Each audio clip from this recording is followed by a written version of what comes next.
Hi, my name is Anthony Copeland-Parker, and if you had a loved one diagnosed with Alzheimer's, I hope that my story will inspire you to make changes in your life so that you can have more joy. My new book, Running All Over the World, A Race Against Early Onset Alzheimer's, is the story of my partner Catherine's and our 5-year journey to run all over the world after my open heart surgery and her diagnosis of early onset dementia. We've traveled to 82 different countries and have run at least a half marathon in 35 countries and on all 7 continents. You might not have a goal of running all over the world. Your dreams might be totally different. But I'm here to encourage you to find that thing you're passionate about, the things that makes you happy, and to pursue that even in the midst of dealing with Alzheimer's. Catherine and I know what it's like to face an Alzheimer's diagnosis and have a mixture of feelings. It's easy to get overwhelmed by the amount of information about Alzheimer's. That's why it's important to have some personal goals for you and your spouse, things you love to do together that bring you joy and fulfillment. When my life partner Catherine was diagnosed with Alzheimer's, we both retired, sold our home, and began a journey to create memories that would last a lifetime, since neither of us knew how long that would be. When she was diagnosed, we both had a history as endurance athletes, so our reaction to this news was to do something that involved our passion for running and our love for traveling. We became nomads, running marathons and half marathons all over the world. But we had to start somewhere on that journey to running marathons. Catherine began long-distance running right after she lost her husband to cancer at a very young age. She was only 30, and her brother saw her spiraling down the drain of despair, so he suggested that she train to run a marathon. Catherine ran track in high school, so that was a great idea for her to keep her mind off her recent loss. They started with 5Ks and 10Ks, building their way to half marathons and eventually the Chicago Marathon. So far, Catherine has completed 83 marathons, 1 ultra marathon, 1 Ironman, and numerous triathlons and shorter races of various distances.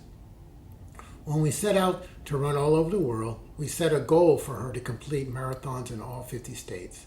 As for me, I ran on the cross-country team in high school, but I wasn't initially successful at it. I was always in the last heat. I remember hating the sport and the pain in my legs after practice. Years later, I started running as an adult when I was going through a separation. I needed something to grasp hold of to keep my mind on track so I wouldn't obsess over my current situation. It forced me to keep a disciplined lifestyle. I started back with a 9-mile race, the Gil Clark Memorial in Louisville in the spring of 2000.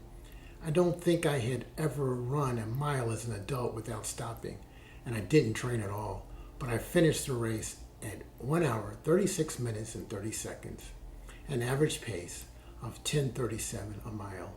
That was the beginning of my love of running. Another thing I like about running is that you can set goals for every day and your lifetime. Helping your loved ones stay healthy has so many benefits. I see running all over the world as a way for Catherine to have some part of her independence back. It is something she can do without my help. It gives her a sense of satisfaction she needs. It also gives her a way to get the intensive level of exercise that research says can positively affect her brain. That's what inspired my new book, Running All Over the World, A Race Against Early Onset Alzheimer's.